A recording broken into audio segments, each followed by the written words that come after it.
Organic কাঁপবে। তোকে যা GOC শেখাবো, তুই কোন জয়েন্ট দিবি, কোন নিট দিবি, সবকিছুর তোর বেসিক আমি রেডি করবো। যা করাবো তার বাইরে কিছু করবি না, আর যেটা করাবো সেটা ছাড়বি না। তুই সব পরীক্ষা পেয়ে যাবি, সব। ধামাকা শুরু করা যাক। হ্যালো এন্ড ওয়েলকাম সবাইকে আমার ইউটিউব চ্যানেল অ্যাডভেঞ্চার একাডেমির আরো একটা নতুন ভিডিওতে। আমি তোমাদের মেন্টর সৈকত দাস। আমি আশা করব পুজোয় সবাই খুব ভালো করে মজা করেছিস। এবার সেকেন্ড সেমিস্টার খুব সামনে। ফার্স্ট সেমিস্টারে কি হয়েছে সেগুলোকে ভুলে যা, রেজাল্ট কিছুদিন পরে বেরোবে, সেই বিষয় নিয়ে আমি আর কোনো মাথা ঘামাতে চাইছি না। যারা আমাদের পেড ব্যাচের মধ্যে পড়তিস, যারা লাস্টের দিকে আমাদের ইউটিউবের ফ্রি ব্যাচের মধ্যে পড়েছিস, আমি এইটুকু আশা রাখতে পারি যে অ্যাভারেজের থেকে তাদের নাম্বার কিন্তু অনেকটাই ভালো হবে। আর যারা সত্যিকারের যা পড়িয়েছিলাম সব পড়ে নিয়েছিলি, তাদের নাম্বার তো খুবই ভালো হবে। এখন বিষয়টা হচ্ছে সেকেন্ড সেমিস্টার যেটা রয়েছে তার পুরো ওভারভিউটা কি রয়েছে, কিভাবে পড়তে হবে, কেন পড়তে হবে, কোনটা পড়তে হবে, সব তোদেরকে আমি শিখিয়েছি। কোনটা থেকে তুই কত নাম্বার পেতে পারিস সব তোদেরকে আমি জানিয়ে দিয়েছি অলরেডি। তোরা প্রত্যেকে জানিস যে আমাদের ক্যাটালিস্ট ব্যাচটা ইউটিউবের মধ্যে অলরেডি আমি অ্যানাউন্স করেছিলাম, এবং সেই ব্যাচটা আজকে থেকেই শুরু হচ্ছে। তোরা এখন যে ভিডিওটা দেখছিস সেটা হচ্ছে ক্যাটালিস্ট ব্যাচের ফার্স্ট ক্লাস। এবং আমি তোকে এইটুকু কথা দিতে পারি, যদি তুই রেগুলারলি প্রথম থেকে শেষ পর্যন্ত আমার সাথে থাকিস, যদি তুই প্রত্যেকটা দিনের ক্লাসকে মন দিয়ে করতে পারিস, তাহলে তোর এর বাইরে আর কিচ্ছু দরকার পড়বে না। ফার্স্ট সেমিস্টারের থেকে সেকেন্ড সেমিস্টারে স্কোর করা সোজা হবে, কারণ সব প্রশ্ন তোর জানা থাকবে, সব প্রশ্ন। ফার্স্ট সেমিস্টারে কিছু কিছু স্কুলের মধ্যে কয়েকটা প্রশ্ন ভুলভাল দিতে পারে, কিন্তু সেকেন্ড সেমে সেটা পারবে না, কারণ এখানে যা করানো হবে তাই আসবে, কনভেনশনাল 11 এর নিয়ম। চলো শুরু করা যাক। এবার একটা কথা বলি, এমন একটা চ্যাপ্টার দিয়ে আমরা আমাদের পড়াশোনাটাকে শুরু করব যেই চ্যাপ্টারটা ঝোলেও লাগে অম্বলেও লাগে। তার নাম হচ্ছে জারণ সংখ্যা, জারণ বিজারণের চ্যাপ্টার। ভাই তুই ওই জারণ বিজারণের চ্যাপ্টারটাকে বাদ দিয়ে কোনো দিকে যেতে পারবি না। অনেকে আমাকে বলেছিল দাদা প্রথমে অর্গানিক করো, কেউ বলেছে দাদা প্রথমে সাম্যাবস্থা করো। দেখ আমি তোকে একটা কথা বলি, আমি বহু বছর ধরে 11 করাচ্ছি, আমি জানি প্রথমে কোন ডোজটা লাগে। আগের বছরে তো ইনফ্যাক্ট আমি জারণ সংখ্যাটাকে ফার্স্ট সেমিস্টারে করিয়ে দিয়েছিলাম, কিন্তু এই বছরে যেহেতু একটুখানি লার্জ স্কেলে বিষয়টাকে করিয়েছি, সেই কারণে আমি ভাবলাম না যেটা যে সেমিস্টারে সেটা সেখানেই থাক। চল আর বেশি কথা বাড়াবো না, জারণ সংখ্যাটাকে শুরু করা যাক। ভাই এইটুকু বলবো, শুধু প্রথম থেকে শেষ পর্যন্ত ক্লাসগুলোকে করে নিবি, তোর আর এর বাইরে কিচ্ছু লাগবে না। তোকে যা করানো হবে সেগুলো সব আমার যে হোয়াটসঅ্যাপ গ্রুপ আছে সেটার মধ্যে দেওয়া হবে, তুই ওখান থেকে ইজিলি সেগুলোকে নোট ডাউন করতে পারবি। চল শুরু করা যাক আজকে প্রথম একটু কনসেপ্টটা। দেখ আমার একটা বৈশিষ্ট্য আমি সবসময় মেনটেন করি, আমাদের অ্যাভারেজ ভালো, খুব ভালো এবং হয়তো অ্যাভারেজের থেকে ডাউন সব ধরনের ছেলে মেয়েদেরকে নিয়ে ডিল করতে হয়। সেই কারণে আমি যখনই কোনো চ্যাপ্টার শুরু করি তার একবারে বেসিক থেকে ঢুকি। আমি ম্যাটার করাবো না সেই বিষয়টা যে সেই বেসিকটা কোন ক্লাসের, 7 এর হতে পারে, 6 এর হতে পারে, 5 এর হতে পারে, 2 এর হতে পারে, 1 এর হতে পারে। আমি তোকে বেসিক থেকে শুরু করাবো যাতে তুই চ্যাপ্টারটাকে ফিল করতে পারিস। চল জারণ বিজারণ বিষয়টা আগে কি একটুখানি তোকে বলে দিই। দেখ, ইলেকট্রনীয় মতবাদ অনুসারে যদি কেউ কখনো ইলেকট্রন ত্যাগ করে সেই জিনিসটাকে আমরা জারণ বলে থাকি, আর যদি কেউ কখনো ইলেকট্রন গ্রহণ করে তখন সেই জিনিসটাকে আমরা বিজারণ বলে থাকি। ফর এন এক্সাম্পল, যদি আমি তোকে এক্ষুনি জিজ্ঞাসা করি, আজকে ধর সোডিয়াম আছে, সোডিয়াম তার নিকটবর্তী নিষ্ক্রিয় মৌলের মতো ইলেকট্রন বিন্যাস লাভের জন্য একটা ইলেকট্রন ত্যাগ করে দেয়, এবং ত্যাগ করে সে পরিণত হয়ে যায় Na+ আয়নে। আচ্ছা, ক্লোরিন যেটা রয়েছে Cl, সেও তার নিকটতম নিষ্ক্রিয় মৌল হওয়ার জন্য একটা ইলেকট্রন গ্রহণ করে, এবং তার ফলে সে দেখ Cl- হয়ে যায়। তুই আমাকে বলতো ভাই, যে প্রথম ক্ষেত্রে সোডিয়ামটা যে একটা ইলেকট্রন ত্যাগ করলো, তাহলে এই প্রসেসটাকে আমরা কি প্রসেস বলবো? তুই বলবি দাদা এটাকে আমরা জারণ প্রসেস বলবো। আর জারণের ফলেই তৈরি হয়ে গেল হচ্ছে Na+। আর এখানটায় দাদা একটা পরমাণু যখন ইলেকট্রন গ্রহণ করলো তখন সেই প্রসেসটাকে আমরা বিজারণ প্রসেস বলবো, যার ফলে তৈরি হয়ে গেল Cl-। এই ছিল হচ্ছে তোর একদম বেসিক ডেফিনেশন। এইবার তোকে এখান থেকে আমি জাস্ট একটা ছোট্ট জিনিস করাবো। ধর আমি তোকে বললাম Zn প্লাস CuSO4, সেখান থেকে আমি ধর তোকে বলছি ZnSO4 প্লাস কপার। এই যে রিয়াকশনস গুলো ছিল এগুলো দেখবে 10 এর ধাতুবিদ্যায় তোরা পড়েছিস, আবার তোরা পড়বি ক্লাস 12 এর ইলেকট্রোকেমিস্ট্রি চ্যাপ্টারের মধ্যে। এইবার তুই যদি এখানটা একটুখানি খেয়াল করিস, এই কপার সালফেটটাকে আমি যদি ভেঙে লিখি তাহলে হয়ে যায় কপার 2+ এবং হয়ে যায় SO4 2-। এবার তুই খেয়াল করে দেখ তো একটুখানি মন দিয়ে, এখানটায় Zn নর্মাল একটা পরমাণু রূপে ছিল, কিন্তু যদি তুই এই ZnSO4টাকে ভেঙে দেখিস তখন তুই দেখতে পাবি এখান দিয়ে Zn2+ বেরোচ্ছে এবং SO4 2- বেরোচ্ছে। তুই কি বুঝতে পারলি রে? দেখ তো ভালো করে, এই যে Zn আছে সেই Znটাই ফাইনালি কনভার্ট হয়ে যাচ্ছে না Zn2+-এ।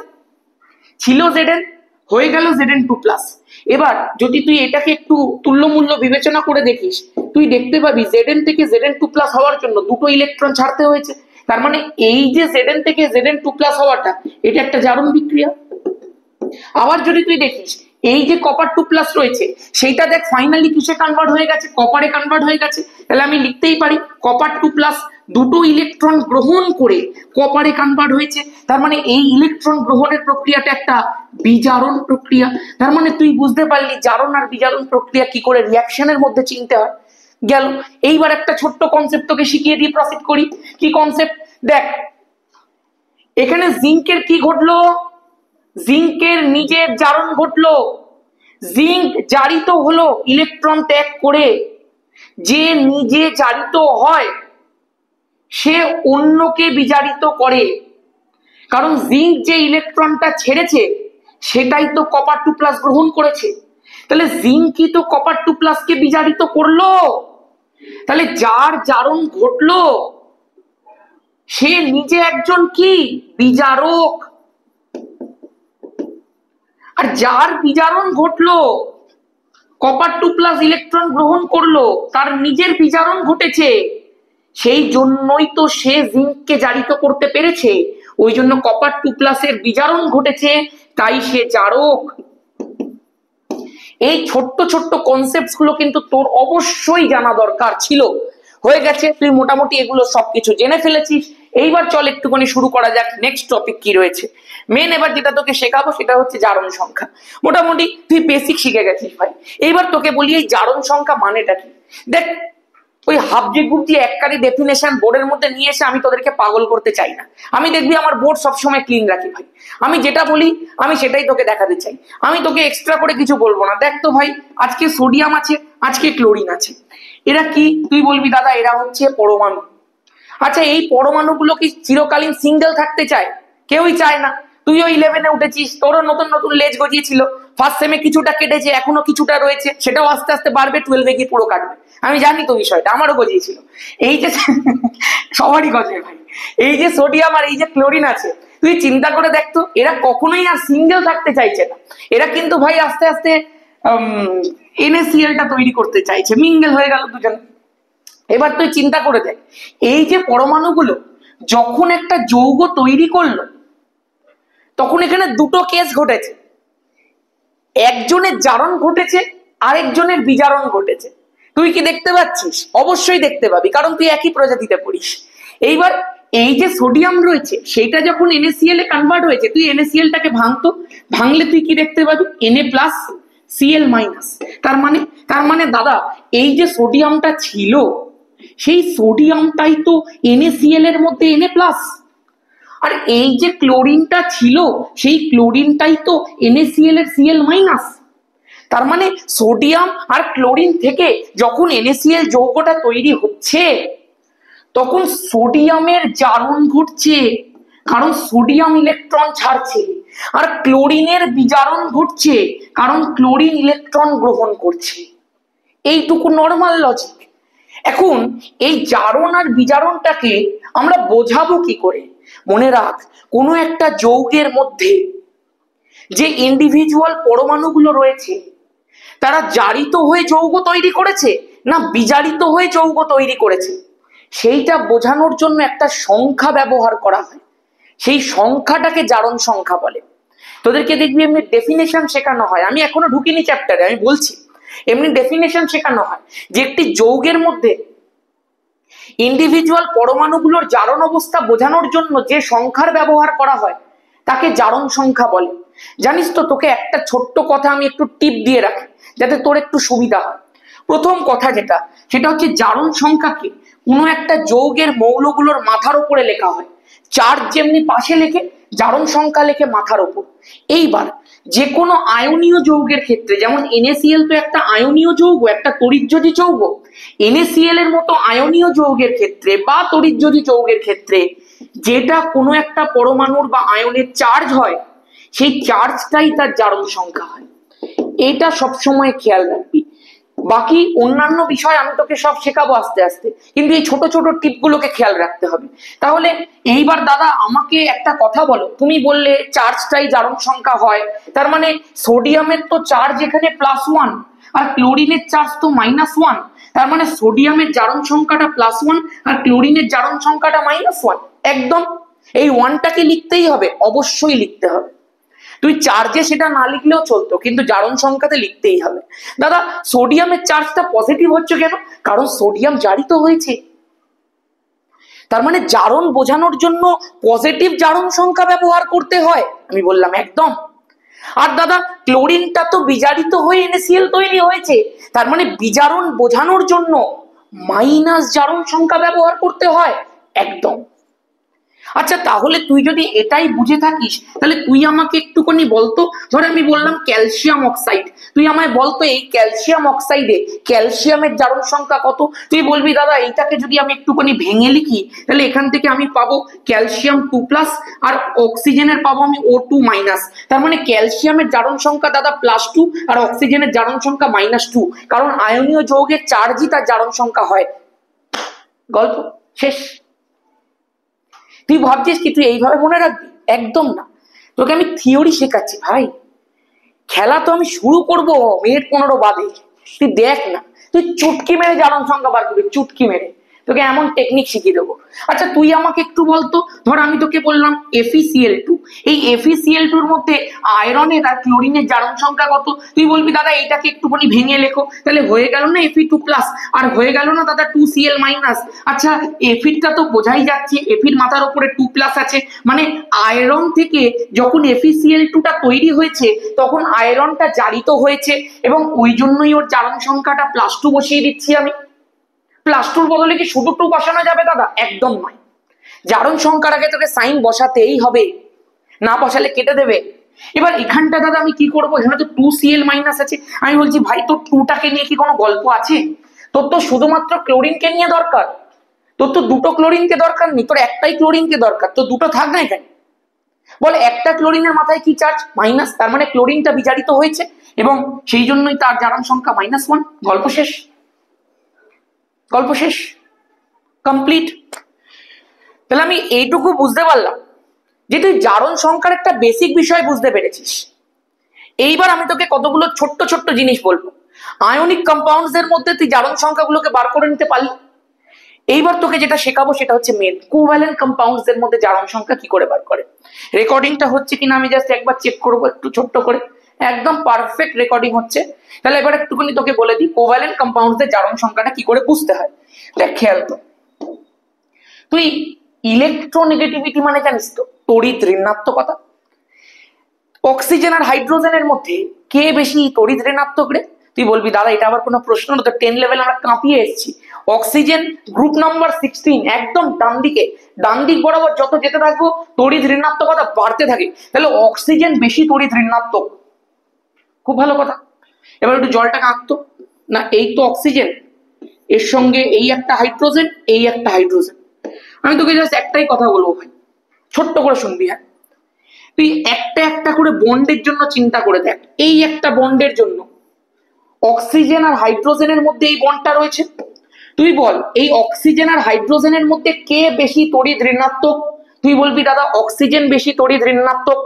কটা বন্ড আছে? একটা বন্ড আছে।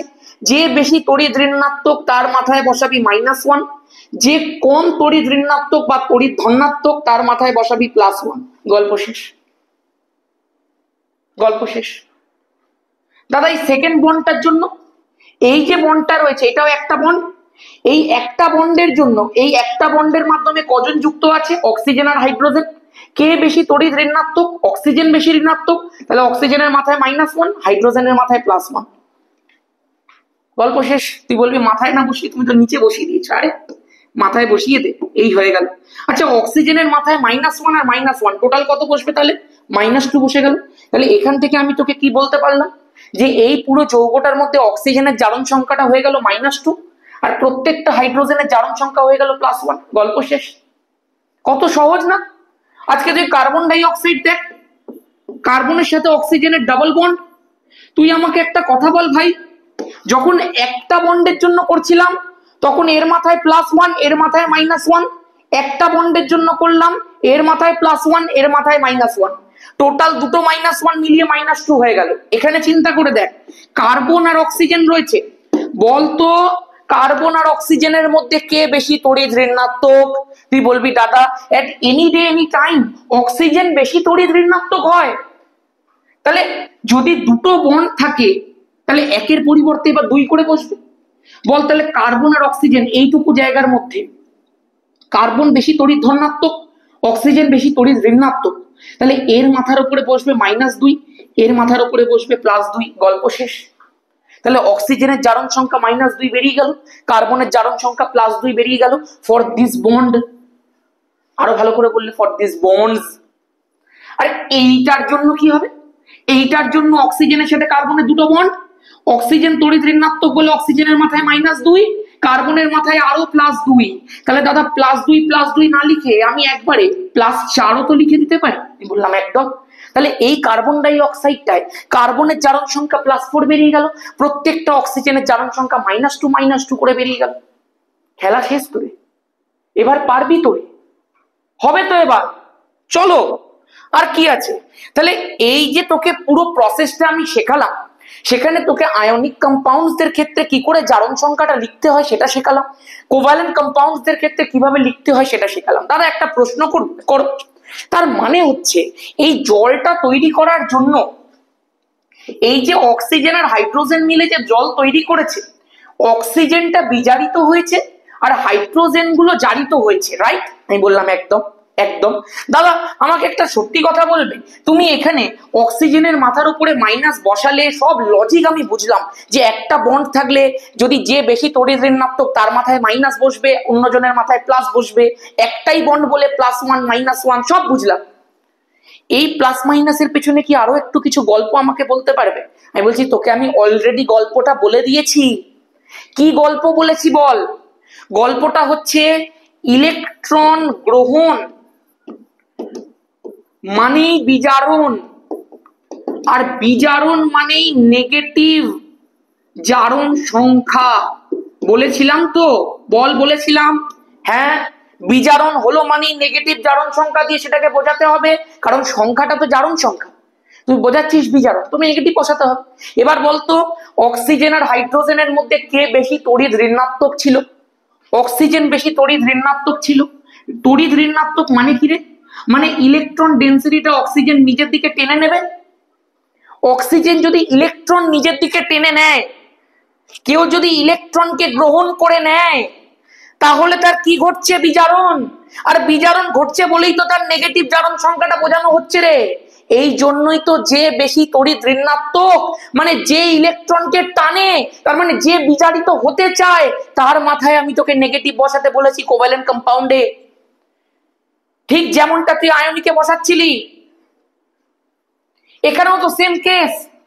কার্বন আর অক্সিজেনের মধ্যে বন্ড আছে, বন্ড মানেই একটা ইলেকট্রন ডেন্সিটি শিফট হবে। কার দিকে শিফট হবে? যে বেশি তড়িৎ ঋণাত্মক তার দিকে শিফট হবে। কার্বন আর অক্সিজেনের মধ্যে কে বেশি তড়িৎ ঋণাত্মক? অক্সিজেন। তাহলে অক্সিজেনের দিকে ইলেকট্রন ডেন্সিটিটা আসবে, অক্সিজেন টানবে ইলেকট্রনকে, যে ইলেকট্রন টানছে তার মানে সে ইলেকট্রন গ্রহণ করছে। ইলেকট্রন গ্রহণ যদি সে করে তার মানে তার বিজারণ। এই জন্যই তার মাথায় নেগেটিভ বসাতে হয়। যতগুলো বন্ড ততগুলো নেগেটিভ। হচ্ছে হচ্ছে এবার তোকে শেখাবো, এইসব চিংড়ি চিংড়ি প্রসেস আমি করি না ভাই। এবার তোকে টুক্কা প্রসেস শেখাবো, একদম চুটকি প্রসেস। কয়েকটা রুল শেখাবো তোকে জারণ সংখ্যার, এবং তুই সেই রুলগুলোকে যদি মাথায় রাখিস, এই বিশ্ব ব্রহ্মাণ্ডের যে কোনো জারণ সংখ্যা তুই চুটকি মেরে বার করবি। কি কি রুল? প্রথম রুল যেটা রয়েছে, সেই রুলটা হচ্ছে, কোয়েশ্চেন কেন লিখছি? কোয়েশ্চেন দিতে দিতে অভ্যাস হয়ে গেছে। রুল নাম্বার 1, ক্ষার ধাতু সমূহের মানে অ্যালকালি মেটাল যেগুলো আছে, যেমন এক্সাম্পল হতে পারে lithium, sodium, potassium, rubidium, caesium, francium. যদিও ফ্রান্সিয়ামকে তো ধরে কোনো লাভ নেই, তুই কোনো এর যৌগ দেখতে পাবি না। এই যে এলিমেন্টস গুলো রয়েছে তাদের জারণ সংখ্যা অলওয়েজ +1, অলওয়েজ। এটা কিন্তু ফিক্সড হয়েছে। দ্বিতীয়, যেগুলো ক্ষারীয় মৃত্তিকা ধাতু আছে, তার মানে অ্যালকালাইন আর্থ মেটালস যেগুলো আছে, যারা যারা ইংলিশ টার্মে পড়িস দেখবি আমি তাদের জন্য বলে দিচ্ছি, ক্ষারীয় মৃত্তিকা মৌল যারা আছিস, যেমন বিরিয়ানি, মুগলাই, কাবাব, সরিয়ে, বাটিতে রাখ, এই যে মৌলগুলো আছে এদের কিন্তু জারণ সংখ্যা অলওয়েজ +2 এবং এটা কিন্তু ফিক্সড হয়ে গেল। থার্ড, দেখি পুরো এন্টায়ার পর্যায় সারণীর সব থেকে তড়িৎ ঋণাত্মক মৌলের নাম হচ্ছে ফ্লুরিন। সেই ফ্লুরিনের জারণ সংখ্যা, ফ্লুরিন এর অক্সিডেশন নাম্বার অলওয়েজ -1, সব সময় ফ্লুরিনের জারণ সংখ্যা -1। বোঝানো হচ্ছে যে ফ্লুরিন সর্বদা একটা ইলেকট্রন গ্রহণ করে বিজারিত হয়। দাদা একটাই কেন? তার কারণ ফ্লুরিনের যদি তুই ইলেকট্রন বিন্যাস দেখিস তুই দেখতে পাবি 1s2 2s2 2p5, তার মানে ওর একটাই ইলেকট্রনের দরকার নিয়নের মতো ইলেকট্রন বিন্যাস পাওয়ার জন্য, সেই জন্য সে একটাই ইলেকট্রন গ্রহণ করবে, ওই জন্য সর্বদা তার জারণ সংখ্যা -1। গল্প শেষ। আচ্ছা, এইবার এই তিনটে রুল হয়ে গেছে কমপ্লিট। এই তিনটে হচ্ছে ফিক্সড জারণ সংখ্যা, যেগুলোকে তোমাকে জানতেই হবে। এইবার একটা কথা বলি, এর পরের যে রুল 4 নম্বর, ধর একটা ওভারঅল একটা যদি তুই যৌগ দেখিস, একটি অণু মোট জারণ সংখ্যা 0 হয়, তার মানে যদি তুই একটা গোটা কম্পাউন্ড দেখিস, ধর তোকে আমি একটা কথা বললাম, ধর তুই জলের কথা জিজ্ঞাসা কর, জলের কথা, ধর আমি আজ H2O বলছি, এই H2ওটার মধ্যে হাইড্রোজেনের ডিফারেন্ট জারণ সংখ্যা রয়েছে, অক্সিজেনের ডিফারেন্ট জারণ সংখ্যা রয়েছে। তুই তো একটু আগে দেখেছিলি এই যে অক্সিজেনের সাথে দুটো হাইড্রোজেন, তুই আমাকে বল, প্রসেস তো তোকে শেখালাম আজকে, অক্সিজেনের হাইড্রোজেনের একটা বন্ড -1 +1, অক্সিজেন হাইড্রোজেনের একটা বন্ড +1 -1, তার মানে দুটো -1 যখন হয়ে গেল তখন এর মাথায় চলে এলো -2, হাইড্রোজেন গুলোর মাথায় +1 +1। কিন্তু চিন্তা করে দেখতো, এখানে দুটো হাইড্রোজেনের মাথার উপরে মোট দুটো পজিটিভ চার্জ, আর একটা অক্সিজেনের মাথায় মোট দুটো নেগেটিভ চার্জ, কেটে কুটে কত হয়ে গেল? 0 হয়ে গেল না? এই জন্যই তো লিখেছি একটি অণুর মোট জারণ সংখ্যা কত হয়? 0 হয়। গল্প শেষ।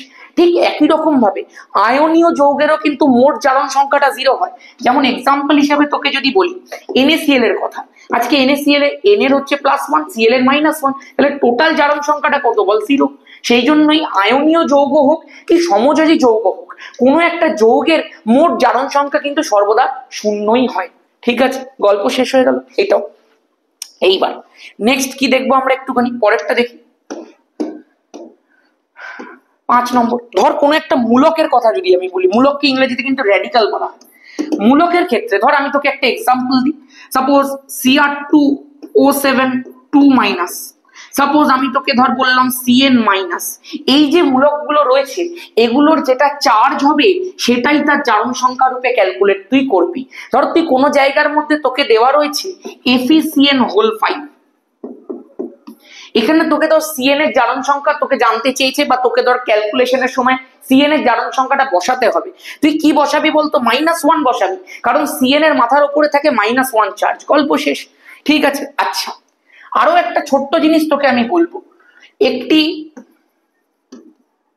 পরমাণুর বা মৌলিক অণুর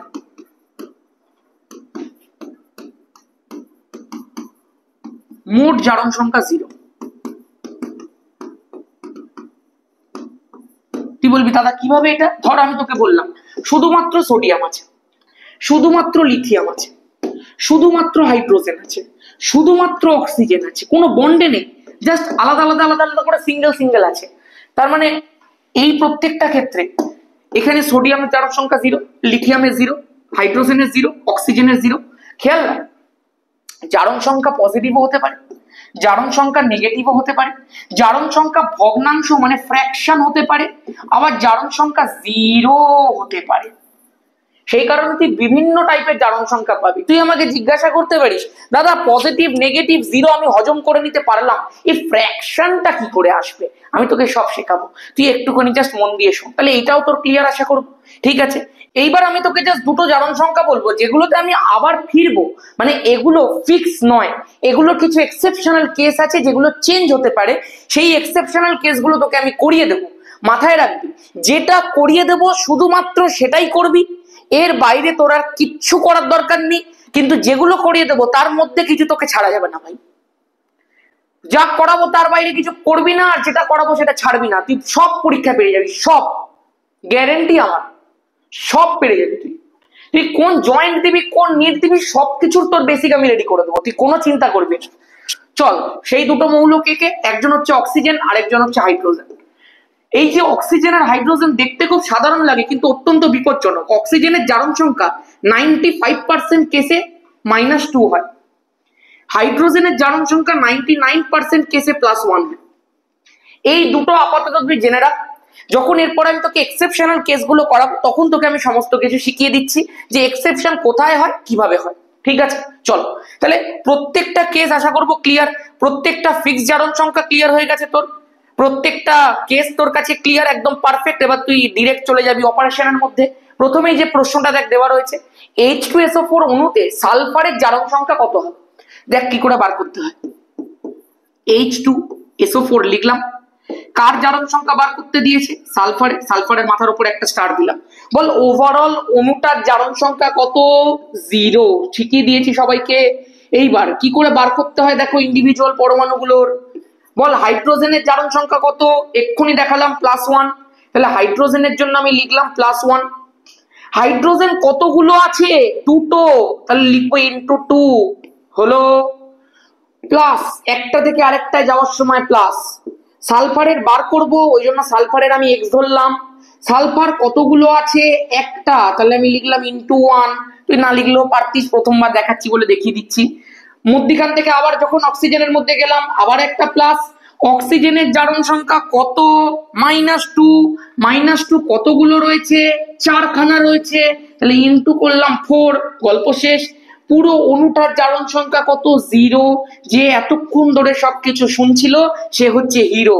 দেখ এবার একটুখানি +1 × 2 করলে +2, ও হিরোইনও আছে কিছু। এবার এখানে হচ্ছে +x, এবার 4 × -2 করলে কত হবে বল? -8 ইকুয়াল টু কি হয়ে গেল বল? 0।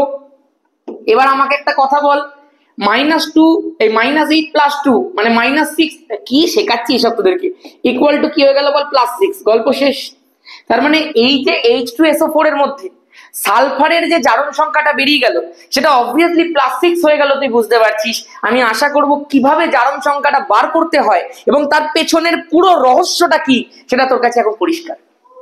যদি সত্যিই পরিষ্কার থাকে তাহলে চেষ্টা করে দেখ না। কি শিখিয়েছি দাদা? পটাশিয়ামের কি? মাথা ফাটিয়ে দেবো একদম এবার জিজ্ঞাসা করলে। একটু আগে শিখিয়েছি পটাশিয়াম একটা ক্ষার ধাতু, ক্ষার ধাতুগুলোর জারণ সংখ্যা ফিক্সড। ক্ষার ধাতুর জারণ সংখ্যা যদি ফিক্সড হয় তাহলে তুই লিখে দে +1। কতগুলো রয়েছে? একটা রয়েছে। নেক্সট ক্লোরিনের মধ্যে যাব, ক্লোরিনের জারণ সংখ্যা x ধরবো। কতগুলো ক্লোরিন? একটা, আমি আর কিছু লিখছি না। অক্সিজেনের জারণ সংখ্যা হচ্ছে -2। কতগুলো অক্সিজেন আছে? 4টে অক্সিজেন আছে। ওভারঅল KClO4 পুরোটা একটা 0 জারণ সংখ্যা ধারণকারী অণু, আমি লিখে দিলাম এরকম ভাবে, গল্প শেষ। এইবার আমি যদি তোকে বলি x এর ভ্যালু বার করতে, তোর কাছে এই বিষয়টা নিশ্চয়ই আর কঠিন না। এখানে প্রথমে আমি বসিয়ে দিলাম 1 + x, মাইনাস হয়ে গেল আমার 8 ইকুয়াল টু 0, তাহলে x এর ভ্যালুটা হয়ে গেল আমার -7, ওদিকে গেলে +7। শেষ, কমপ্লিট, গল্প শেষ ভাই। চলো নেক্সট। ধরো KMnO4 এর মধ্যে ম্যাঙ্গানিজের বার করতে বলেছে, এগুলো কিন্তু এবার তুই পারবি, এইটা আমাকে নিচে কমেন্ট করে জানাবে প্রত্যেকে। ঠিক আছে, চলো নেক্সট। বলেছে H4P2O7 অণুতে ফসফরাসের জারণ সংখ্যা, সেম ব্যাপার ভাই, হাইড্রোজেনের +1। কতগুলো রয়েছে? 4টে রয়েছে, প্লাস দিলাম। ফসফরাসের আমি x ধরলাম, কতগুলো রয়েছে? 2টো রয়েছে, প্লাস দিলাম। অক্সিজেনের আমি -2 ধরলাম, কতগুলো রয়েছে? 7টা রয়েছে, ইকুয়াল টু আমি দিয়ে দিলাম 0, হয়ে গেল। তাহলে এখানে চলে এলো আমার +4, এখানে চলে এলো আমার 2x, এখানে চলে এলো আমার -14 ইকুয়াল টু 0। মজা লাগছে এবার? এই যে 2x এর ভ্যালুটা এইদিকে দেখ +10 হয়ে যাবে না, ওদিকে কি, তাহলে ইকুয়াল টু আমি করে দিলাম +10, তাহলে x এর ভ্যালুটা কত চলে এলো ভাই, +5 চলে এলো। তার মানে হয়ে গেল না এখানে ফসফরাসের জারণ সংখ্যা +5। শিখে গেছিস? এইটা তোকে এটা বার করতে দেবেই দেবে।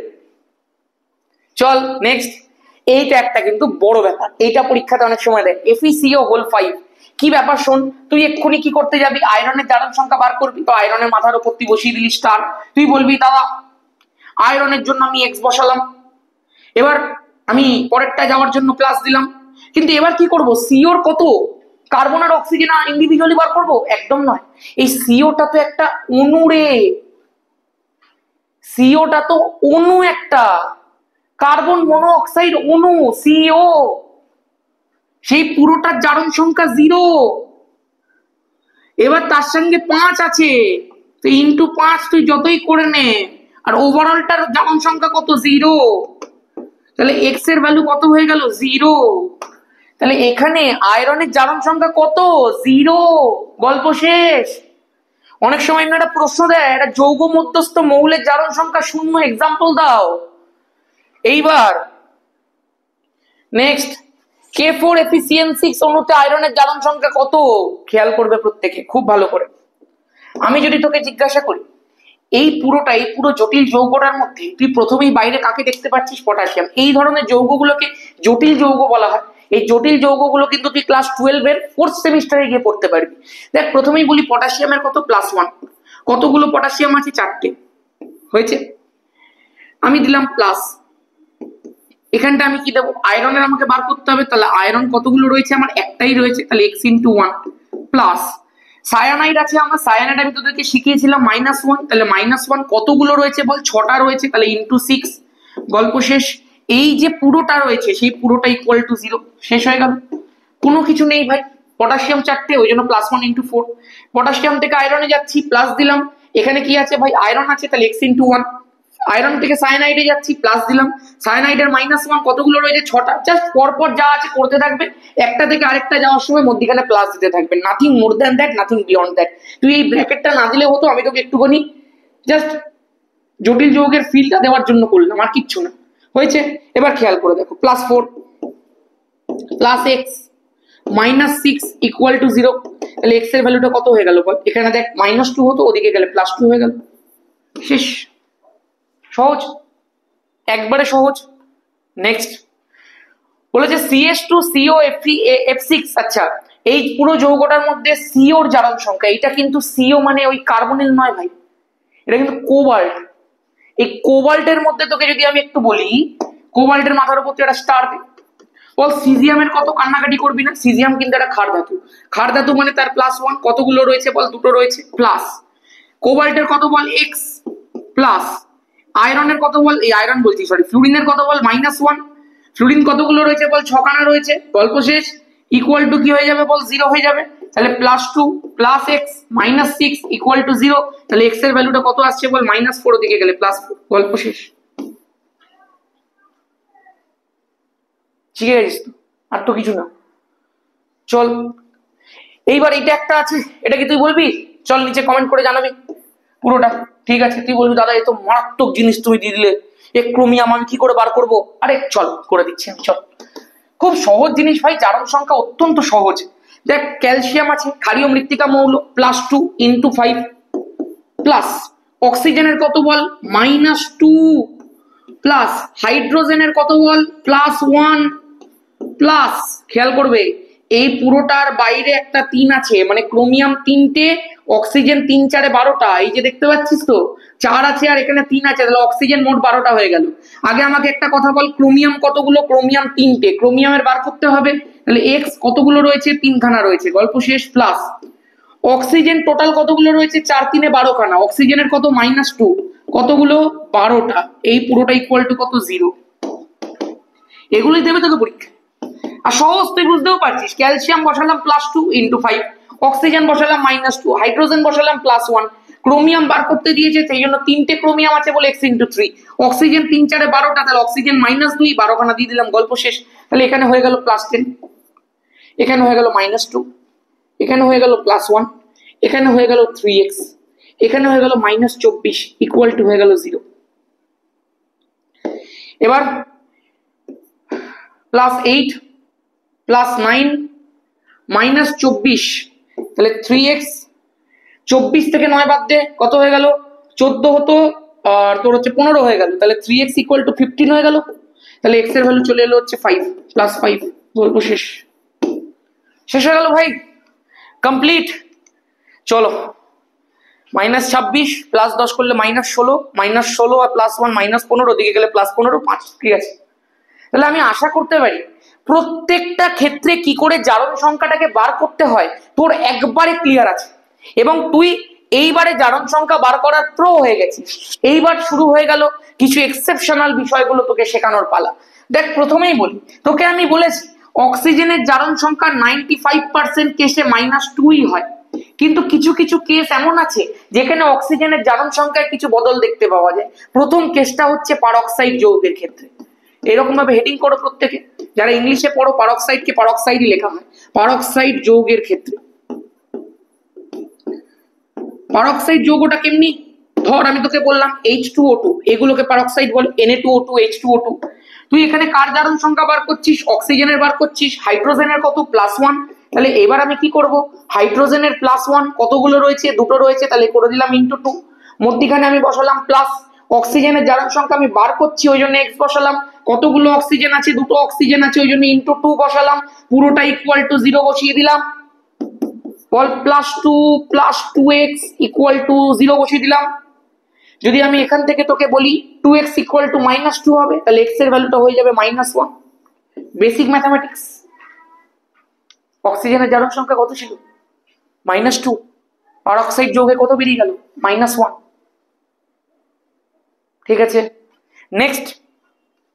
তোকে এগুলো আলাদা আলাদা করে পরীক্ষাতে প্রশ্ন করতে পারে, কিন্তু পারক্সাইড যৌগ দিয়ে বলতে পারে, সুপার অক্সাইড যৌগ দিয়ে বলতে পারে, অথবা একটা শর্ট কোশ্চেন দিয়ে দিতে পারে যে পারক্সাইড যৌগে অক্সিজেনের জারণ সংখ্যা কত, সুপার অক্সাইডে কত, সেগুলো তোকে ডিরেক্ট লিখতেও দিতে পারে। নেক্সট হচ্ছে দেখো সুপার অক্সাইড যৌগ। সুপার অক্সাইডকেও ইংরেজিতে সুপার অক্সাইডই বলে। যেমন এক্সাম্পল KO2, পটাশিয়ামের একটা সুপার অক্সাইড। খেয়াল করে দেখ, পটাশিয়ামের জারণ সংখ্যা পুরো ফিক্স, সর্বদা +1। কতগুলো রয়েছে? একটাই রয়েছে, প্লাস। অক্সিজেনের আমি বার করছি, ওই জন্য x বসালাম। অক্সিজেন আছে দুখানা, ওই জন্য × 2 বসালাম, = বসালাম আমি 0। এতক্ষণ তোরা কোথাও ভগ্নাংশ জারণ সংখ্যা দেখিসনি, এই প্রথম দেখবি। দেখ, এখানে হয়ে গেল 2x, এই 1টা এদিকে গেলে চলে এলো -1, তাহলে x এর ভ্যালু চলে এলো কত বল? -1/2। তার মানে পারক্সাইড যৌগের মধ্যে তুই দেখতে পেলি অক্সিজেনের জারণ সংখ্যা -1 বেরোচ্ছে, আর সুপার অক্সাইড যৌগের মধ্যে তুই দেখতে পাচ্ছিস -1/2 বেরোচ্ছে। এটাই তোকে কিন্তু খেয়াল রাখতে হবে। নেক্সট একটা এক্সেপশনাল কেস অক্সিজেনের, ফ্লুরিন ঘটিত যৌগ। তোকে যা করিয়ে দিচ্ছি আর তোকে কিছু করতে হবে না এর বাইরে। ফ্লুরিন ঘটিত যৌগে অক্সিজেনের অক্সিডেশন নাম্বার পজিটিভ। তুই বলবি দাদা অক্সিজেনের অক্সিডেশন নাম্বার পজিটিভ মানে ফ্লুরিন ঘটিত যৌগ তৈরি করার সময়, আচ্ছা বুঝতে পেরে গেছি। কি বুঝতে পেরে গেছি? ফ্লুরিন ঘটিত যৌগ যখন আমি তৈরি করছি, ধর ফ্লুরিন আছে আর অক্সিজেন আছে, আমি এখান থেকে যখন ফ্লুরিন ঘটিত কোনো একটা যৌগ তৈরি করছি, ফ্লুরিন তো সবসময় পর্যায় সারণীর সব থেকে তড়িৎ ঋণাত্মক মৌল। ফ্লুরিনের থেকে তো অক্সিজেন বেশি তড়িৎ ঋণাত্মক নয়। ফ্লুরিনের রেসপেক্টে তো অক্সিজেন ইলেকট্রোপজিটিভ বা কম ইলেকট্রোনেগেটিভ। সেই কারণে যখন ফ্লুরিন আর অক্সিজেনের মধ্যে যৌগ হবে, তখন পজিটিভ জারণ সংখ্যা বসবে অক্সিজেনের মাথার উপর, কারণ অক্সিজেন জারিত হবে।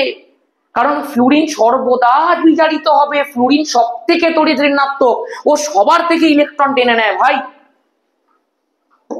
তাহলে এবার আমি কি করব? ফ্লুরিনের জারণ সংখ্যা সর্বদা -1, তাহলে -1 ইন্টু আমি 2 বসিয়ে দেবো, প্লাস অক্সিজেনের x = 0। তাহলে x এর ভ্যালু কত বেরিয়ে গেল?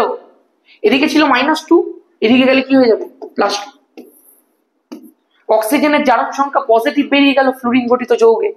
Complete, done and dusted. অক্সিজেনের প্রত্যেকটা জারণ সংখ্যা এক্সেপশনাল কেস তোকে আমি শিখিয়ে দিলাম।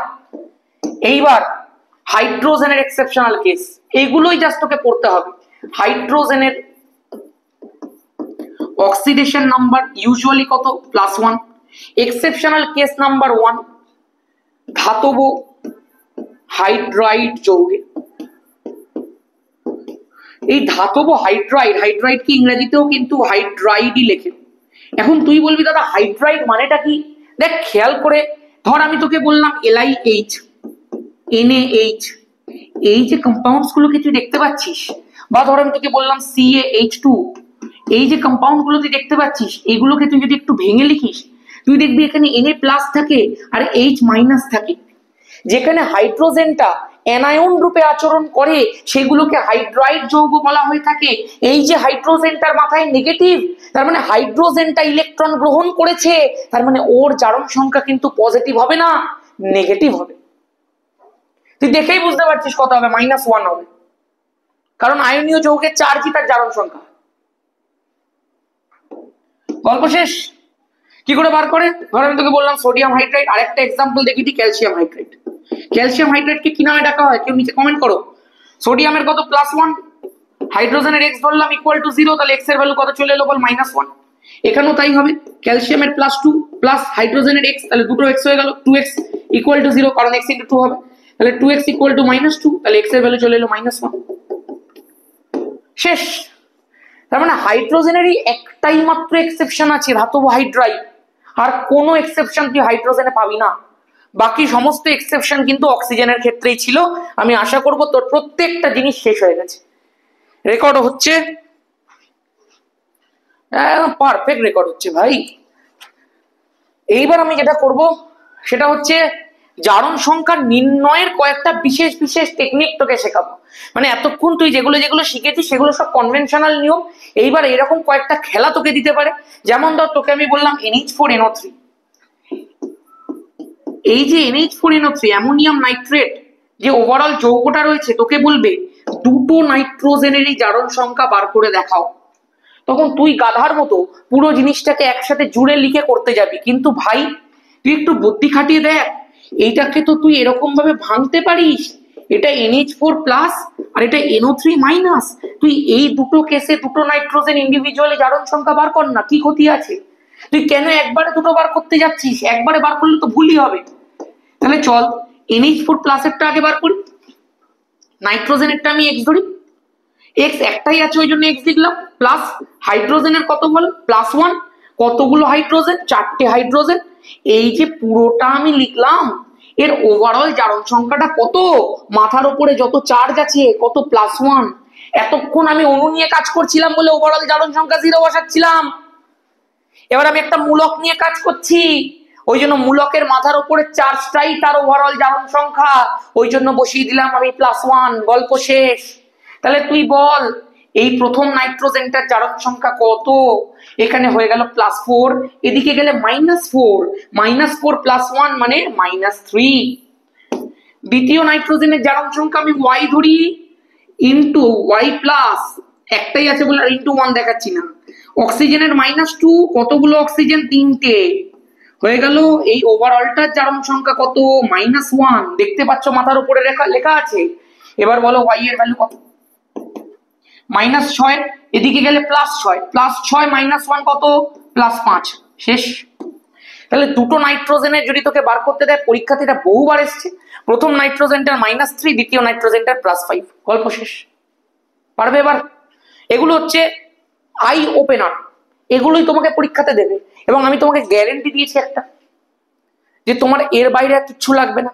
আমি বারবার করে একটাই কথা বলবো ভাই, যদি তোর কাছে ক্যাটালিস্ট 1.0 ব্যাচ এবং অ্যাডভেঞ্চার একাডেমি ইউটিউব চ্যানেল দুটো একসাথে থাকে, দো ভাই দোনো তাবাই, বারবার করে বলছি আমি। কারণটা হচ্ছে এইবারে ফ্রি ব্যাচের কোনো ব্যবস্থা আমি রাখবো না, ইউটিউব আর ক্যাটালিস্ট ব্যাচকে একসাথে রান করাবো। মানে তোকে ফ্যান্টাস্টিক নাম্বার পেতে হলে তোর কাছে দুটো থাকতে হবে। যারা ব্যাচের মধ্যে পড়ছে ওরা যে ইউটিউব দেখবে না সেটা নয়, ব্যাচের মধ্যে টপিকগুলোকে করাবো, করিয়ে তার গোটা প্রবলেম প্র্যাকটিস ইউটিউবের মধ্যে করাবো, যাতে যারা ইউটিউবের মধ্যে পড়ছে তারাও বেনিফিটেড হবে এবং টাইমটাও কম লাগবে। তাতে ব্যাচের মধ্যে ডিটেলে পড়ানো যাবে, অনেকটা করে পড়ানো যাবে, যাতে জয়েন্ট নিটের বেসিক অবধি আমি রেডি করে দিতে পারি তোদেরকে। আমি বলছি না এটা জয়েন্ট নিটের ব্যাচ, কিন্তু তোকে আমি এইটুকু বলতে পারি, তোকে যা শিখিয়ে দেবো তুই কভার করে দিতে পারবি। শুধু একটা অ্যাডভান্স লেভেল প্রবলেম প্র্যাকটিস করে নিলি তো জয়েন্ট নিট কভার। তোকে যে লেভেলে শিখিয়ে দেবো। এবার একটা কথা বলি শুন, যদি অ্যাডভেঞ্চার একাডেমি ইউটিউব চ্যানেল আর ক্যাটালিস্ট ব্যাচকে কেউ একসাথে রাখে, সে কি কি পাচ্ছে শোন। প্রথমে ব্যাচের মধ্যে পুরো ফুল দমে, তুই দেখতে পাচ্ছিস পুরো ধরে ধরে শেখানো হয় প্রত্যেকটা জিনিস। তুই যখনই ক্যাটালিস্ট ব্যাচে ভর্তি হবি, তোকে ফার্স্ট সেমিস্টার ফ্রিতে দিয়ে দেওয়া হবে। সেকেন্ড সেমিস্টারটার যে টোটাল প্রাইস আছে সেটা হচ্ছে 999। তোকে ওয়ান টাইম পেমেন্ট করতে হবে, আর তুই আপ টু ক্লাস 12 এর শেষ পর্যন্ত, ইনফ্যাক্ট তারও 1 বছর পরে পর্যন্ত এই ব্যাচটাকে নিজের কাছে রাখতে পারবি পুরোটাকে। সুতরাং তুই এইটুকু বুঝতে পারছিস যে পুরো যে ব্যাপারটা হচ্ছে সেটা কিন্তু পুরোটা সমস্ত রকম ছেলে মেয়েদের ওয়েলফেয়ারের জন্য করা হচ্ছে। এই যে প্রাইস যেটা আছে ভাই, 11 এর পড়াশোনার তুই খরচ জানিস না সায়েন্সে, কিন্তু এই 999 পুরো সেকেন্ড সেমিস্টারটা দিয়ে ফার্স্ট সেমিস্টার ফ্রি দিয়ে তোকে আমি গ্যারেন্টি দিতে পারি তোর বাইরে কিছু আসবে না। মানে পড়াশোনার কোয়ালিটির কিন্তু কোনো পার্থক্য নেই, যেহেতু স্টুডেন্ট নাম্বারটা বেশি সেই কারণে প্রাইসটা কমানো যায়, আর কিচ্ছু না। পুরো ইউটিউবের মধ্যে ঢেলে প্রবলেম প্র্যাকটিস হবে, ঢেলে থার্মোডাইনামিক্স এর প্রবলেম প্র্যাকটিস 100টা 200টা করে কোয়েশ্চেন হবে, তোকে আমি গ্যারেন্টি দিয়ে বলছি। সাম্যাবস্থা থেকে পরপর অঙ্ক হতে থাকবে টপিক ধরে ধরে। ইউটিউবে ওয়ান শর্ট রিভিশন আসবে, ইউটিউবে কুইক রিক্যাপ সিরিজ আসবে 11 এর জন্যও। সেকেন্ড চ্যানেলে করবো না, এই চ্যানেলেই করবো, আমি অ্যাডভেঞ্চার একাডেমিতেই করবো, কারণ এর রিচটা একটু বেশি 11 এর ক্ষেত্রেও আমি দেখেছি। নতুন চ্যানেলে এখন রিচ বাড়াতে গেলে অনেক ছেলে মেয়ে পাবে না, বেকার ওসব করে এখন লাভ নেই, 11টা কাটিয়ে দিই তারপর দেখা যাবে। এবার একটা কথা বলি ভাই, এর বাইরেও আমি একটা জিনিস ভেবেছি, সেটা হচ্ছে আমাদের যে ব্যাচের ক্লাসটা হচ্ছে সপ্তাহে 2টো করে হচ্ছে। নেক্সট উইক মানে একটা উইকে 2টো ক্লাস হলো, পরের উইকে 3টে ক্লাস হবে, 2টো ক্লাস নর্মাল হবে, একটা দিন পুরো যেটুকু পড়ানো হলো 4টে দিন ধরে পুরোটা পরীক্ষা। এবং এই সিস্টেম যদি তুই আপ টু জানুয়ারি এন্ড অব্দি কন্টিনিউ করতে পারিস, তুই কোথায় চলে যাবি তুই কল্পনা করতে পারবি না। এবং তোকে তো এই বলে দিচ্ছি এর বাইরে কিচ্ছু তোকে পড়তে হবে না, যা করাবো তার বাইরে চিন্দি প্রশ্ন দেবে না ভাই, আমি তোকে গ্যারেন্টি দিয়ে বলতে পারি। আর অর্গানিক কাঁপবে, তোকে যা জিওসি শেখাবো তুই দেখে নিবি, আমার কথা তুই মিলিয়ে নিবি, তুই জিওসি কি জায়গায় তুই পৌঁছে যাস তুই দেখে নিবি, তুই জিওসি ফিল করতে পারবি ভাই। তোকে রাত্রিবেলা করে মেসেজ করে বলতে হবে আর অর্গানিক পড়িস না, অন্য কিছু পড়,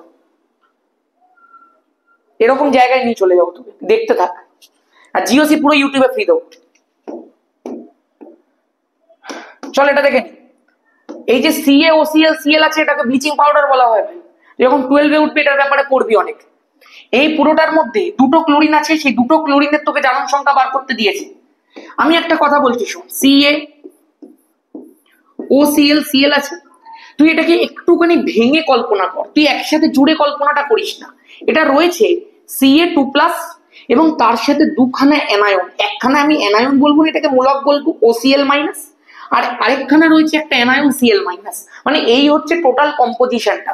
এখানটায় আমি দেখতে পাচ্ছি 2খানা ক্লোরিন কোথায় কোথায় রয়েছে, একটা ক্লোরিন OCl- এর ভেতরে রয়েছে, অক্সিজেনের জারণ সংখ্যা -2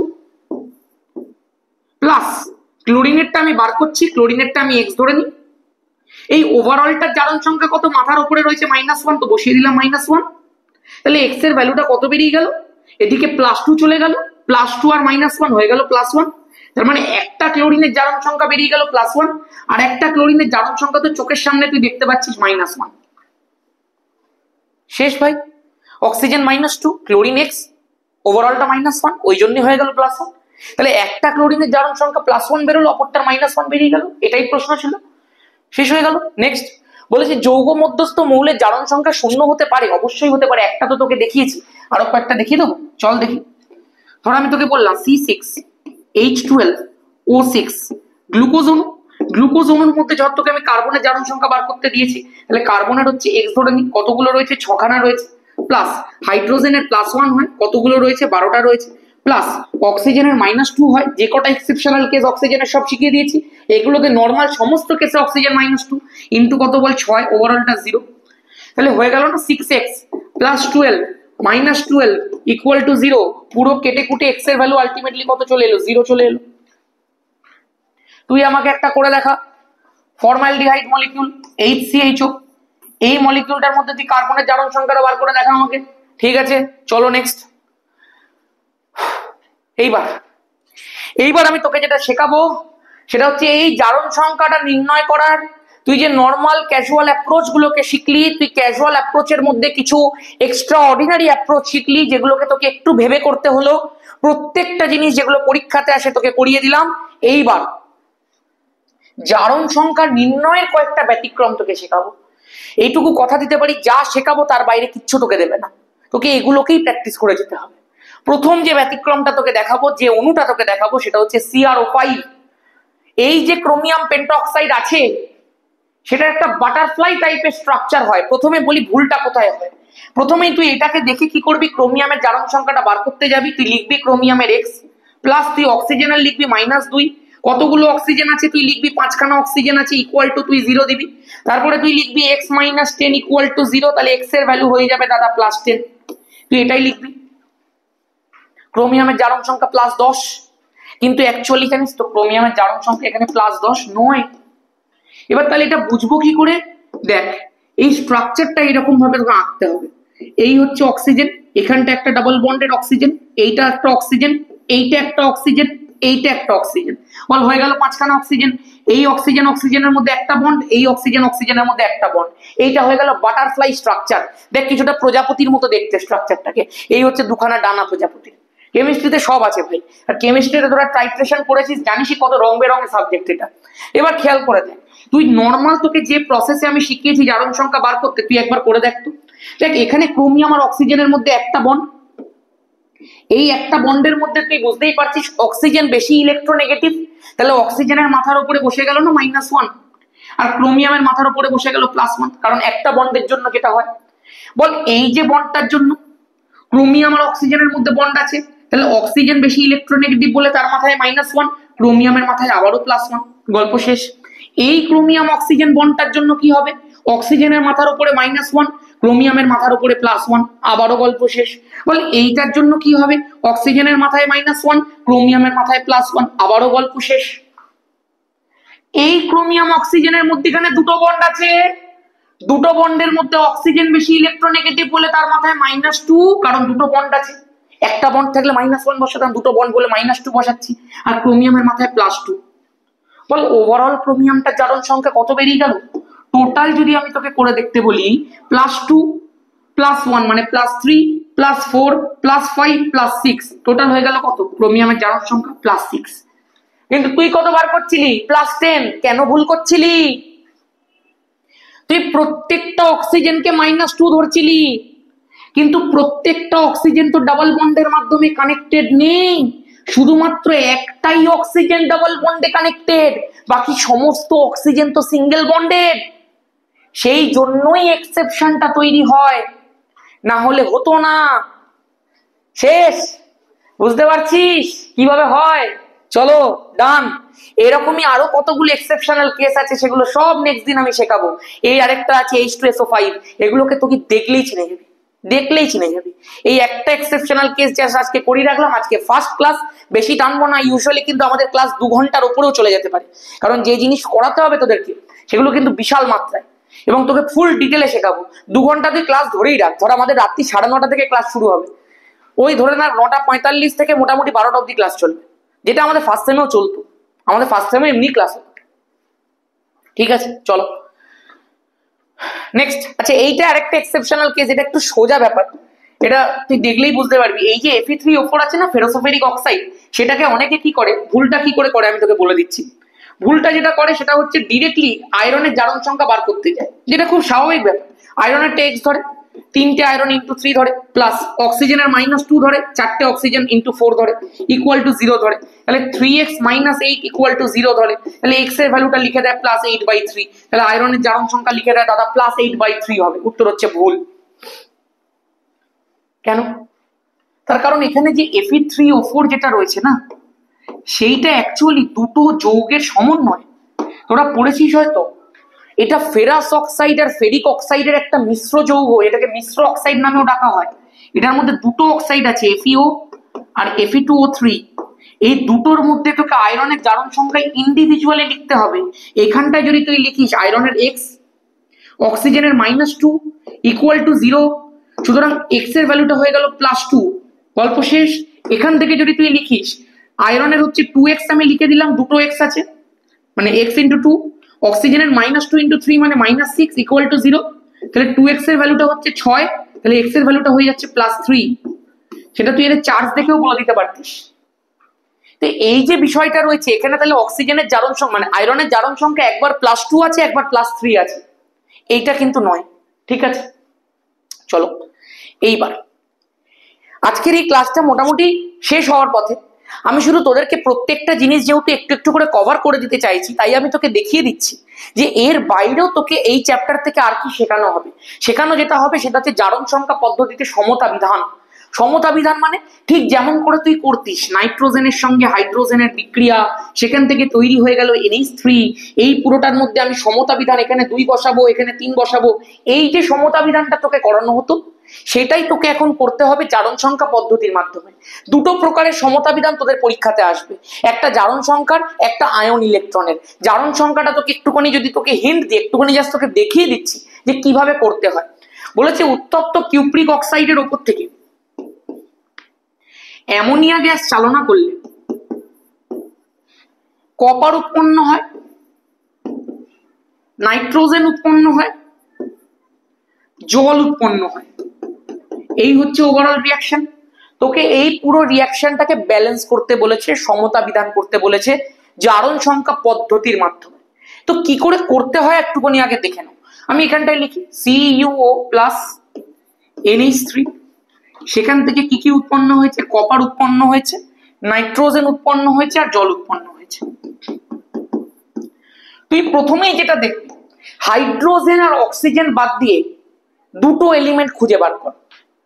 অক্সিজেন বাদ দিয়ে প্রথম এলিমেন্ট হচ্ছে কপার, হাইড্রোজেন অক্সিজেন বাদ দিয়ে দ্বিতীয় এলিমেন্ট হচ্ছে নাইট্রোজেন।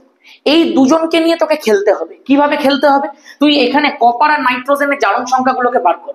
বল তুই অক্সিজেনের জারণ সংখ্যা -2, তাহলে কপারের জারণ সংখ্যা হয়ে গেল +2, অক্সিজেনের হয়ে গেল এখানে কেস। আচ্ছা, হাইড্রোজেনের জারণ সংখ্যা +1 × 3 আছে মানে +3, এদিকে গেলে -3, তাহলে নাইট্রোজেনের হয়ে গেল -3। আমি আশা করবো এতক্ষণ এইটুকু ক্যাপেবল হয়ে গেছিস যে মুখে মুখে বার করে নিতে পারবি। এখানে শুধুমাত্র কপার আছে মানে 0। এখানে দেখ N2 আছে, N2 মানে একটা মৌলিক অণু, তার মানে প্রত্যেকটা নাইট্রোজেনের জারণ সংখ্যা মাথার উপরে 0 বসে গেল। এবারে খেয়াল করে দেখ এই যে CuO এর মধ্যে কপারের মাথার উপরে কত ছিল, কপারের জারণ সংখ্যা কত ছিল +2, সেখান থেকে কপার কত হয়ে গেল বল 0 হয়ে গেল। এখানে অ্যামোনিয়াতে নাইট্রোজেনের জারণ সংখ্যা ছিল -3, সেখান থেকে নাইট্রোজেন কত হয়ে গেল বল 0 হয়ে গেল।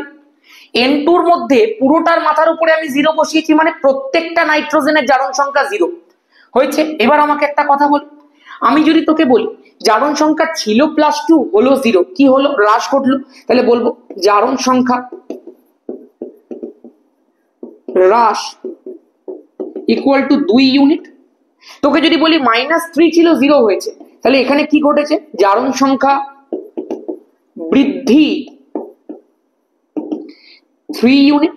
যেহেতু হ্রাস লিখেছি আর এখানে -2 বসাবো না, যেহেতু বৃদ্ধি লিখেছি +3 বসাবো না, হ্রাস 2 ইউনিট, বৃদ্ধি 3 ইউনিট, গল্প শেষ। এইবার যখনই তুই দেখতে পাচ্ছিস কোনো একটা জায়গার মধ্যে জারণ সংখ্যা হ্রাস ঘটেছে, তার মানে সেই প্রসেসটা একটা বিজারণ প্রসেস ঘটেছে, সেই জন্য এটাকে আমি লিখবো বিজারণ। ঠিক যেভাবে বলছি ওইভাবে লিখবে, বিজারণ অর্ধ বিক্রিয়া। ইংরেজিতে যারা লিখবি তারা লিখবি রিডাকশন হাফ রিয়াকশন। ঠিক আছে, আর এখানে কি জারণ সংখ্যার বৃদ্ধি ঘটেছে, বৃদ্ধি মানে এটা জারণ, তাহলে আমি লিখি জারণ অর্ধ বিক্রিয়া মানে অক্সিডেশন হাফ রিয়াকশন। এই দুটো হাফ রিয়াকশনকে মেলালে তবে তো ফুল রিয়াকশন হবে, ওই জন্য ইন্ডিভিজুয়াল যখন লিখছি তখন হাফ রিয়াকশন লিখতে হবে। গল্প শেষ। এইবার একটুখানি মন দিয়ে শোন, তোমাকে কি করতে হবে জানো, জারণ সংখ্যার হ্রাস বৃদ্ধিটাকে তোমাকে সমান করতে হবে। বল এখানে জারণ সংখ্যার হ্রাস কত পেয়েছে, 2 ইউনিট হ্রাস পেয়েছে। এখানে বৃদ্ধি কত পেয়েছে, 3 ইউনিট বৃদ্ধি পেয়েছে। সেই আগেকার দিনে অপনয়ন করতিস মনে আছে, এইটা 2 ইউনিট, এটা 3 ইউনিট, সেই জন্য এইটাকে আমি করব 3 দিয়ে গুণ, এইটাকে আমি করব 2 দিয়ে গুণ, যাতে এখানে টোটাল হ্রাসটা 3 × 2 6 ইউনিট হয়ে যায়, এখানে টোটাল বৃদ্ধিটা 3 × 2 6 ইউনিট হয়ে যায়। তাহলে টোটাল হ্রাসও 6 ইউনিট, টোটাল বৃদ্ধিও 6 ইউনিট, জারণ সংখ্যার হ্রাস বৃদ্ধিটা হয়ে গেল সেম। ক্লিয়ার? তাহলে যখনই এই ধরনের হ্রাস আর বৃদ্ধি লিখবি, নাম্বারগুলোকে ঘুরিয়ে ওপরে নিচের নাম্বারটা দিয়ে গুণ করবি আর নিচে ওপরের নাম্বারটা দিয়ে গুণ করবি, এইভাবে লিখতে হবে জারণ সংখ্যার। এগুলো একবারে হবে না কিন্তু, এগুলো প্র্যাকটিস করতে হবে। আর আমাদের ব্যাচের মধ্যে রেগুলার প্র্যাকটিস করব, ইউটিউবে রেগুলার প্র্যাকটিস করব। জারণ সংখ্যার হ্রাস বৃদ্ধি সমান করার জন্য, আমি এই পার্টটাকে একবার রিপিট করতে চাই। হ্রাস বৃদ্ধি সমান করার জন্য মানে এখানে হ্রাস কত হয়েছিল, 2 ইউনিট হ্রাস হয়েছিল, এখানে বৃদ্ধি কত হয়েছিল, 3 ইউনিট বৃদ্ধি হয়েছিল, মানে ওপরে 2 হ্রাস নিচে 3 বৃদ্ধি, অসমান আছে। আমি হ্রাস বৃদ্ধিটাকে সমান করতে চাই, তবে তো সমতা বিধান হবে। তাহলে ওপরেরটাকে আমি নিচেরটা দিয়ে গুণ করলাম, মানে 2টাকে আমি 3 দিয়ে গুণ করলাম। তাহলে বল এখানে হ্রাস 2 ইউনিট ছিল, 3 দিয়ে গুণ করলাম মানে 6 ইউনিট হয়ে গেল। নিচে বৃদ্ধি 3 ইউনিট ছিল, 2 দিয়ে গুণ করলাম মানে 6 ইউনিট হয়ে গেল। তাহলে টোটাল হ্রাসটাও 6 ইউনিট, টোটাল বৃদ্ধিটাও 6 ইউনিট, এই জন্য সমান হয়ে গেল। তাহলে সমতা বিধান কমপ্লিট হয়ে যাবে। তাহলে জারণ সংখ্যার হ্রাস বৃদ্ধি সমান করার জন্য কপার ইস্টু নাইট্রোজেন কোন অনুপাতে প্রয়োজন বল? ওপরেরটাকে 3 দিয়ে গুণ করেছি, নিচেরটাকে 2, ওই জন্য 3:2 অনুপাতে প্রয়োজন। শেষ শেষ। ওপরেরটাকে 3 দিয়ে গুণ করেছিলাম বলে প্রথমে 3 বসালাম কপারের জায়গায়, নিচেরটাকে 2 দিয়ে গুণ করেছি বলে নাইট্রোজেনের জায়গায় 2 বসিয়েছি। কমপ্লিট। এবার করবো কি দাদা, তুই যে কোনো জায়গায় কপার দেখবি সেগুলোর আগে তুই 3 বসিয়ে দিবি, যে যে জায়গার মধ্যে তুই নাইট্রোজেন দেখবি প্রত্যেকটার আগে তুই 2 বসিয়ে দিবি, এটাই হচ্ছে প্রসেস। তার মানে কপারের জায়গাগুলোকে আমি 3 দিয়ে গুণ করে দিলাম, নাইট্রোজেনের জায়গাগুলোকে আমি 2 দিয়ে গুণ করে দিলাম। বল এবার দেখতে কেমন হবে? এখানটা লিখি আমরা সমতা বিধান করে পাই।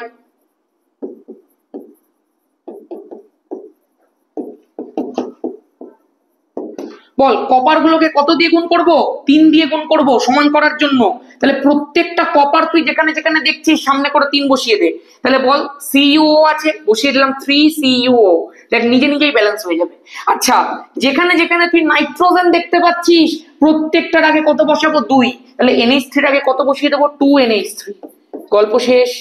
সেখান থেকে কি লিখলাম? কপার আছে, কপার মানেই কপারের সামনে 3 গুণ করতে হবে, তাহলে হয়ে গেল কত? 3 কপার। এইবার নাইট্রোজেন আছে মানেই তার পরমাণু সংখ্যা 2 করতে হবে। তুই আমায় বল, এখানে তো অলরেডি N2 রয়েছে, আমরা তো একটা নাইট্রোজেন নিয়েছিলাম এবং আমি দেখেছি একটা নাইট্রোজেনকে আমাকে 2 দিয়ে গুণ করতে হবে। আমি তো এখানে অলরেডি দেখতে পাচ্ছি 2টো নাইট্রোজেন রয়েছে, তাহলে আমাকে আর গুণ তো করতে হবে না। গল্প তো শেষ। আমাকে নাইট্রোজেনের পরমাণু সংখ্যাকে 2 করতে হতো, আমি তো এখানে N2 এর মধ্যে থেকে জাস্ট একটাই নাইট্রোজেনকে নিয়েছিলাম, কিন্তু এখানে তো অ্যাকচুয়ালি রয়েছে 2টো নাইট্রোজেনই, সেই কারণে আমাকে আর গুণ আলাদা করে করতে হলো না। গল্প শেষ। 2টো নাইট্রোজেন পরমাণু আমি লিখে দিলাম, প্লাস H2 যেমন আছে অমনি বসিয়ে দিলাম, শেষ হয়ে গেছে সমতা বিধানটা। এবার দেখ, এই সমতা বিধান করার পরে তোকে এক্সট্রা করে হাইড্রোজেন আর অক্সিজেনের সমতা বিধানটা করতে হবে। দেখ খেয়াল করে, কপার 3টে, কপার 3টে, নাইট্রোজেন 2টো, নাইট্রোজেন 2টো।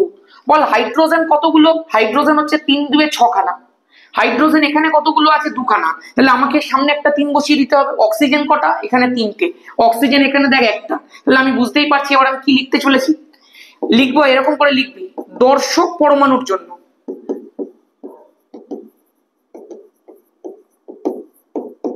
সমতা বিধান করে পাই। এই পুরোটা করলে তুই 2 নম্বর পেয়ে যাবি ভাই। খুব সহজ জিনিস, তোর প্রথমবার করছিস তো জীবনে, ওই জন্য মনে হচ্ছে হয়তো একটু চাপের, কিন্তু একবারে সহজ। আমিও যখন প্রথম করেছিলাম আমারও চাপের লেগেছিল। 2NH3 ইকুয়াল, কারণ সমতা বিধান হয়ে যাবে, 3Cu প্লাস N2 প্লাস, এবার বল হাইড্রোজেন 3 2 6, ওই জন্য সামনে একটা 3 বসিয়ে দে, 3H2। তাহলে হাইড্রোজেন হয়ে গেল 3 2 6, অক্সিজেন হয়ে গেল 3, মিলে গেল পুরো সমতা বিধান ডান। গল্প শেষ। এই হয়ে গেল দেখ টোটাল তোর সিলেবাসের মধ্যে তোকে যা যা পড়তে হবে। তোকে প্রত্যেকটা জিনিসের আমি একটা একটা করে ধারণা তোকে আমি দিয়ে দিয়েছি। ক্লিয়ার হয়ে গেছে? প্রত্যেকটা জিনিসের তোকে কম্প্যাক্ট একটা নলেজ দিয়ে দিলাম। তোকে একদম 0 লেভেল থেকে জারণ সংখ্যা শুরু করালাম, জারণ সংখ্যা কি সেটা জানালাম, জারণ সংখ্যা থেকে বিল্ড আপ করতে করতে উপরের দিকে উঠলাম, জারণ সংখ্যা নির্ণয় করা শেখালাম, অক্সিজেন হাইড্রোজেনের ব্যতিক্রমগুলো শেখালাম, জারণ সংখ্যার নর্মাল কেস দেখালাম, অ্যাবনর্মাল কেস দেখালাম, ব্যতিক্রম কেস দেখালাম, তারপরে জারণ সংখ্যার টপ লেভেল জিনিস তার মাধ্যমে সমতা বিধানটাও দেখালাম। আমি এই সমতা বিধানটা পুরোটা একবার একটা কুইক রিক্যাপ করিয়ে দিতে চাইছি।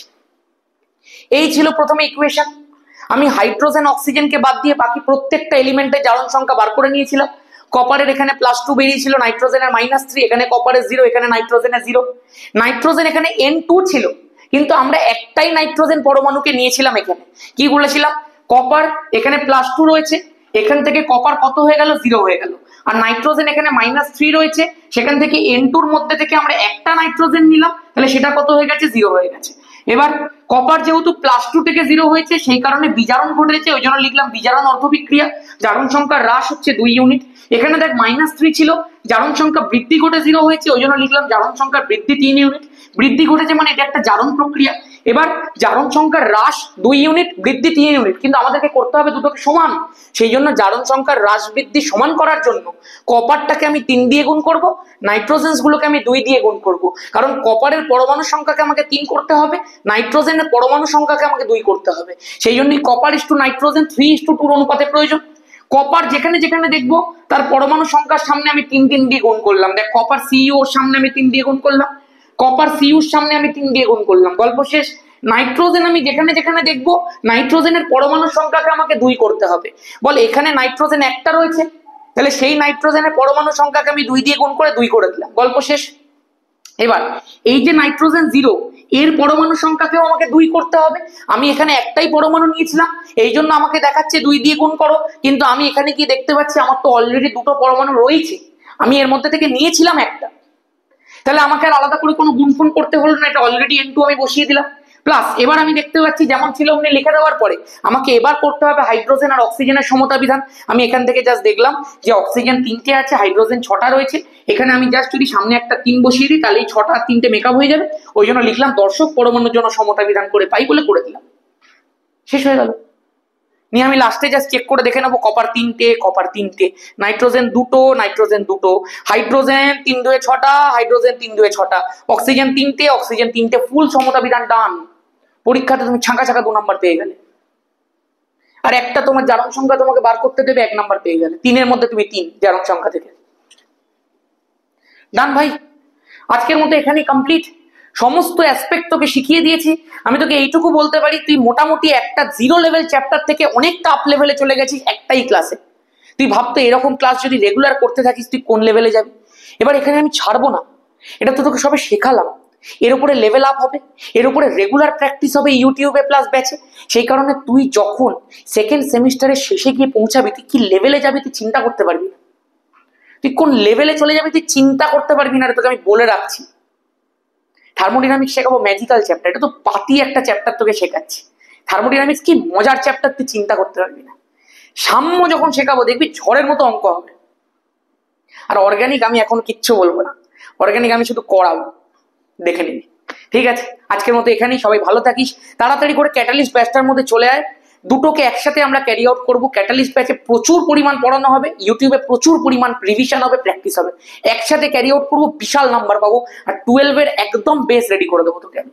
12-এ কিন্তু অর্গানিকে বিশাল চ্যাপ্টার আসবে, বিশাল নাম্বার থাকবে, তার বেস এখন থেকে তৈরি করতে হবে। দেখা হচ্ছে প্রত্যেকের সাথে ক্যাটালিস্ট ব্যাচে পরের ক্লাসে। প্রত্যেকে ভালো থাকিস। আর ইউটিউবে কিন্তু আমাদের রেগুলার এক একটা করে চ্যাপ্টার কমপ্লিটের পরে প্র্যাকটিস সেশনগুলো রেগুলার আসতে থাকবে। তাই যারা যারা ভর্তি নাও হতে চাইছিস তারা ইউটিউবে আমাকে কিন্তু পাবি, প্র্যাকটিস সেশনে পাবি, ওখানে কিন্তু ফুল পড়ানোতে পাবি। আজকের মতো এখানেই, সবাই ভালো থাকিস, সুস্থ থাকিস, ধামাকা করতে থাকিস, টাটা।